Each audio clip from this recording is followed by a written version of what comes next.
asalaamaaleykum sama mbokk sénégalais yi comme ni ma la koy defee tous les jours dama leen di wax salaam salaam salaam maa ngi leen di nuyu yéen ñëpp ci seen tur ak ci seen sant. Je m'adresse particulièrement à tous mes amis internautes ñi nga xam ne ñu ngi suivre samay vidéos dans le net à temps réel. ma jàpp ne soo gisee ma koy def dara taxaw lu dul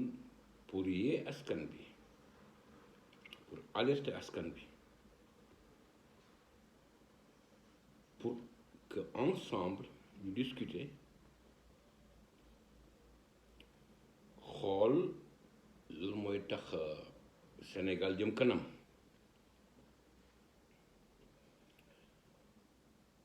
may jaajëfal bu baax a baax aujourd'hui tous mes amis activistes yu nekk Sénégal, tous mes amis activistes, tous mes frères activistes, Guy Marius Sagna, Clédor Sène, Karim Gueye Xunxaax, ñëpp fàttewuma kenn ku lim jum.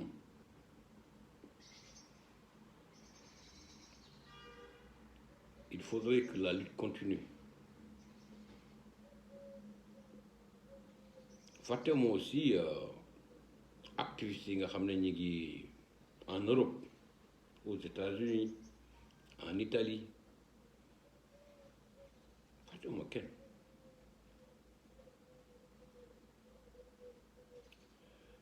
tey nag dama bëggoon dans la vidéo de la journée, comme ni ma koy defee tous les jours, ñuy jàngat ensemble li nga xam ne moo xew Sénégal, ñu koy relier dans les réseaux sociaux, presque écrite, je pèse bien mes mots, presque écrite bi nga xam ne Macky Sall bàyyoonewu leen di ko relier pour yee askan bi. te nag il faut que ñu wax ko, Sénégal daal dafa doy waar. tey daal Macky Sall moom dafa yaakaar ne moom il doit contrôler la presse, il doit contrôler la justice à travers certains magistrats véreux. Je dis certains magistrats véreux ñi nga xam ne ni ñuy comporté woo mooy ni ces députés de majorité mécanique di comporté woo. te du ma jóg di ko wax, soo leen Macky Sall waxee fanaan leen seen suufalal wala bu leen lëkkaloog seen jëkkër wala seen jabar sax duñ ko def.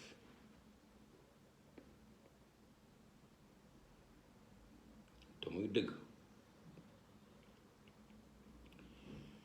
tey nag sur la première partie de ma vidéo dama bëggoon wax ci li nga xam ne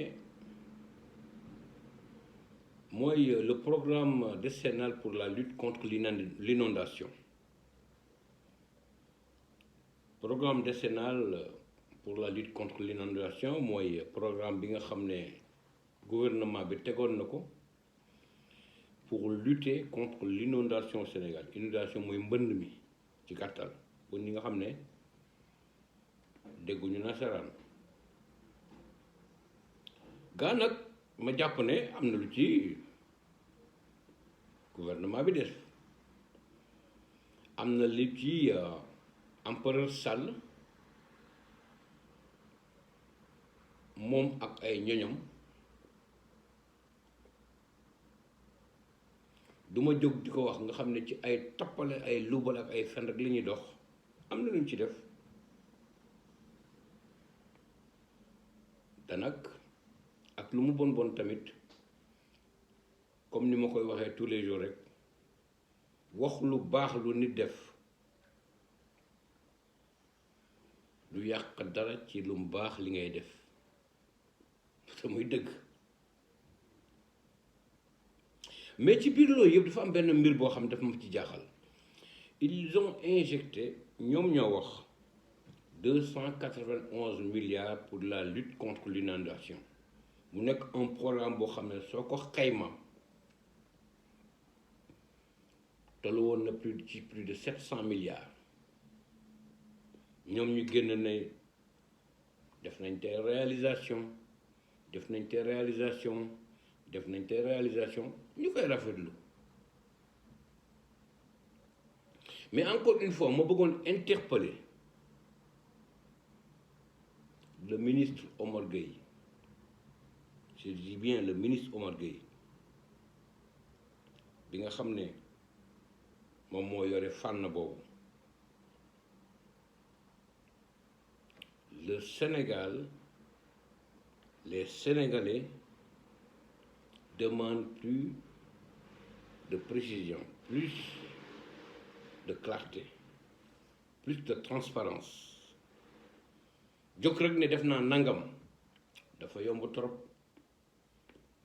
waaye nangam boobu nga def ñaata lañ ci dugal biñ koy def ñan ñoo ko def ñi ko def ñaata lañ leen jox ci xaalis mbir mi foofu la nekk. Transparence et clarté dans le cadre de la gestion des deniers publics.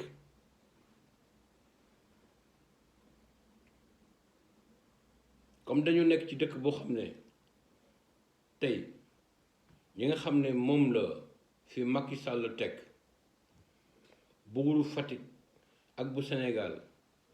le préfet de la France te ñi mu lëkk lool du ñu dox ci lu dul sàcc ak luubal ak tappale. Nous exigeons plus de transparence, que l'on ne nous fasse pas seulement l'état des lieux. Non, nañu indil ay documents yu firndeel ne ñoom li ñuy wax ne dugal nañ ko fi ba loolu amatul ñaata lañ ci dépense su weesoo ñaata lañ ci dépensé ñan lañ ko jox ak nan lañ ko defee. ñun tamit quand même jàng nañ école xam nañ ni la gestion des deniers publics doxee. Encore une fois may interpeller le préfet de la France. Les Sénégalais ne sont pas amnésiques, les Sénégalais ont compris. Les Sénégalais se sont réveillés te muy dëgg.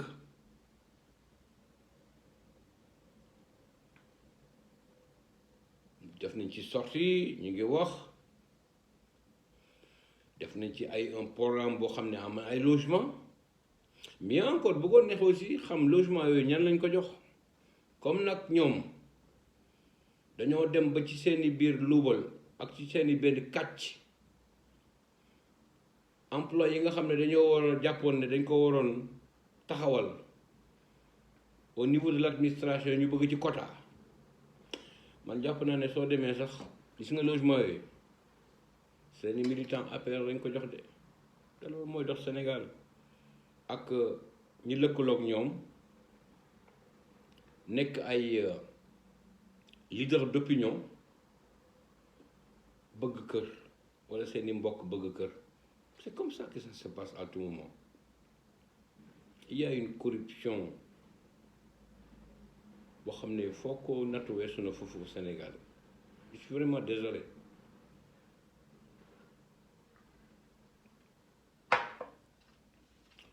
tey loolu laa bëggoon wax sur la première partie de ma vidéo ma ñëw aujourd'hui sur la deuxième partie. Deuxième partie bi nag dama ci bëggoon waxtaan tuuti ci li nga xam ne mooy projet de loi bi nga xam ne moom moo lëmbale Sénégal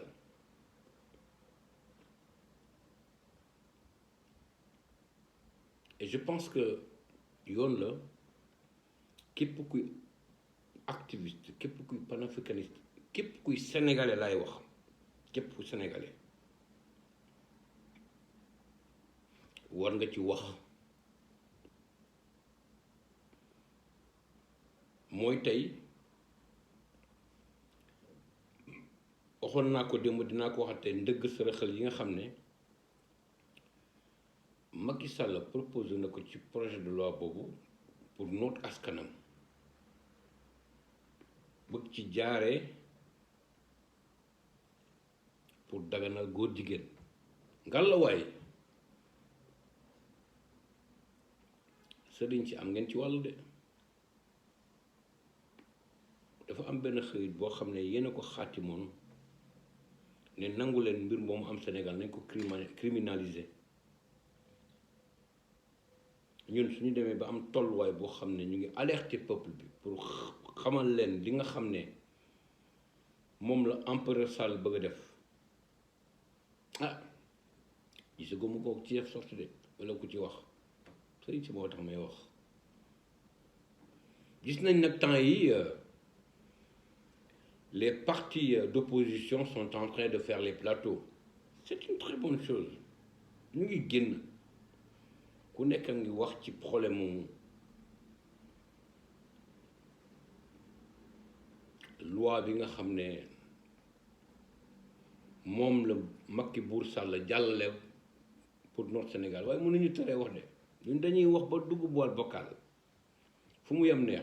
Macky Sall ñun on n'est pas des poltrons de duñu ay ragal duñu ki nga xam ne bi ñu ko bëggee tëj kaso dafa dem ci sëriñ bi di jooy naan dugg kaso dee sax moom ko gënal. Nous ne sommes pas des poltrons parce que ragal mënul weesu ngay làqatu ci ay gannaaw nit di def li ngay def gis nga ragal da ngay am ñame da ngay am courage affronter en face sa adversaire te yow malheureusement tu es un poltron ragal nga je suis vraiment désolé de le dire gis nañ nag ci li ma dégg fork ci woyu bay Marième Faye Sall di dox ba Macky Sall dem jaale ji Khalifa Sall parce que dafa waajuram moo génn bu jigéen moo génn àddina mu dem seeti ko ma bëggoon rek fàttali tuuti Khalifa Ababacar Sall gis nga soo deful ndànk ci Macky Sall sur le plan politique na nga jàpp ne gas nga sa bàmmeel je dis sur le plan politique parce que kooku lépp lu muy dox rek di ci wax di ci jëf rek mu ngi xool nan lay ndëgg sërëxale adversaire am yow li nga xam ne jaaroon na fi teg nga ci sa bët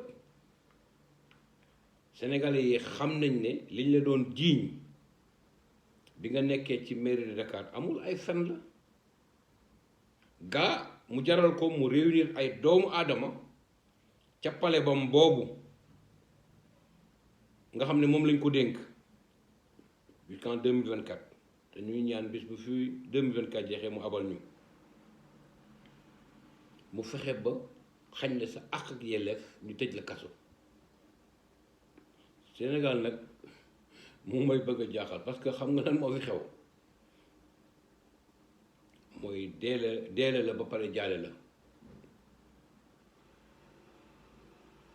Khalifa Sall waroon nga jël ay mesures yoo xam ne su la Macky Sall di jaale si nga ne ko dimbali ma li lay war a suuli presse bi bu ñu dugg sama biir kër bu ñu filmer bu ñu xool dara danga ma jaale si dafa nekk loo xam ne c'est quelque chose de tout à fait naturel au Sénégal nangu naa ko mais mu ñëw jaale si la presse bi ñoo dugg si ñu ñëw photo la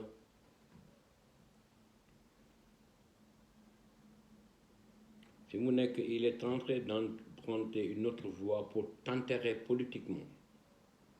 su fekkee ne amul leneen loo leen wax loo xam ne ñun xamuñu ci dara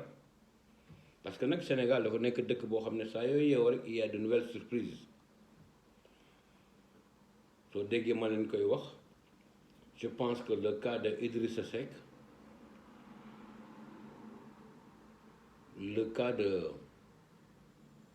ni ñu koy waxtee sax les responsables du PDS ay ñoom Omar Sarr ak waaw ñoom l'avocat Sall ak ñooñu ñëpp ku ñu édifié dara du la édifié dara du la yee te muy dëgg ma bëggoon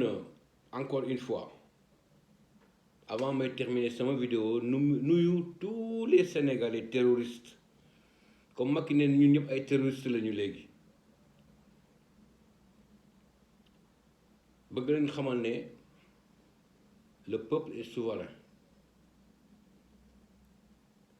empereur Sall moomuñu dina xam ne il n'a pas affaire à des poltrons. Nous ferons face à lui face